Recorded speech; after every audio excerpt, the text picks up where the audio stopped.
আসসালামু আলাইকুম ভিউয়ার্স, কেমন আছেন সবাই? আজকে আমি আপনাদেরকে রান্না করে দেখাবো কিভাবে চিংড়ি শুটকি ভুনা করতে হয়। আমি এখানে ছোট ছোট চিংড়ি শুটকি নিয়েছি, দোকানে এখন কিনতে পাওয়া যায়। আমি এই চিংড়ি শুটকিতে অনেক বালু থাকে, তাই আমি হালকা গরম পানিতে 10 মিনিটের মতো একটু ভিজিয়ে রাখবো। প্রথমে এরকম একটা বাটিতে হালকা গরম পানিতে শুটকিটা ভিজিয়ে রাখবো 10 মিনিট। 10 মিনিট পর্যন্ত অপেক্ষা করব। ততক্ষণ আমরা চিংড়ি শুটকির ইনগ্রেডিয়েন্টস তৈরি করতে পারি। চিংড়ি শুটকিতে আসলে কিছুই লাগবে না, জাস্ট পেঁয়াজ আর নর্মাল মশলা। 10 মিনিট পরে দেখেন শুটকি থেকে কি পরিমাণ ময়লা বের হয়েছে, বালি আছে অনেকের ভিতর।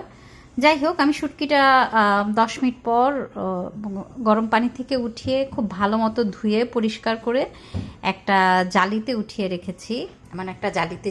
রেখেছি। এরপর এটা তৈরি করতে যা যা লাগবে, আমার চিংড়িটা এখানে 2 কাপ চিংড়ি আছে। এর মধ্যে 1 চামচ আদা রসুন বাটা মিক্স করা আছে।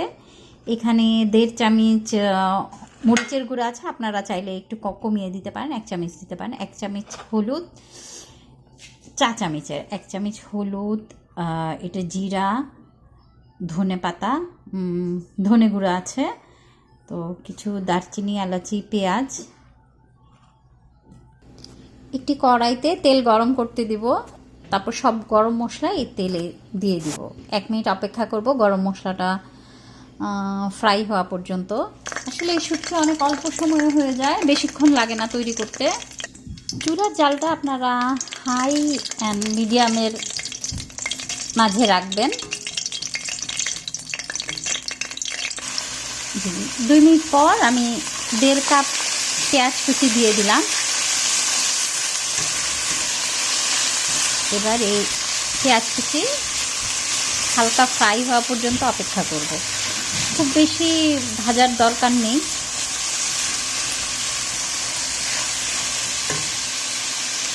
আমি এখানে আরেকটু তেল দিয়ে দিব। শুটকিতে আসলে একটু তেল হলে ভালো লাগে।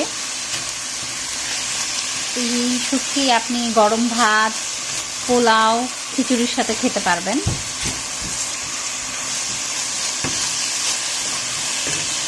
আধা ভাজা হওয়ার পর আমি 1 চামচ যে আদা রসুন বাটা সেটা দিয়ে দিলাম। দিয়ে দেওয়ার পর আমি 2 মিনিট এভাবে নাড়ব।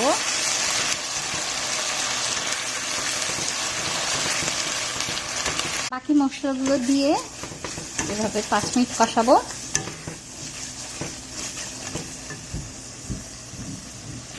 তারপর শুটকিটা দিয়ে মশলাটা ভালো করে কষাবো।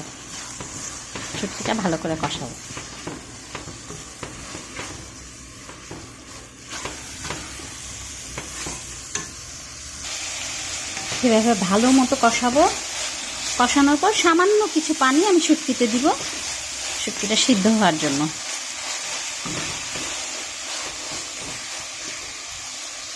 এরকম সামান্য কিছু পানি দিব শুটকিতে।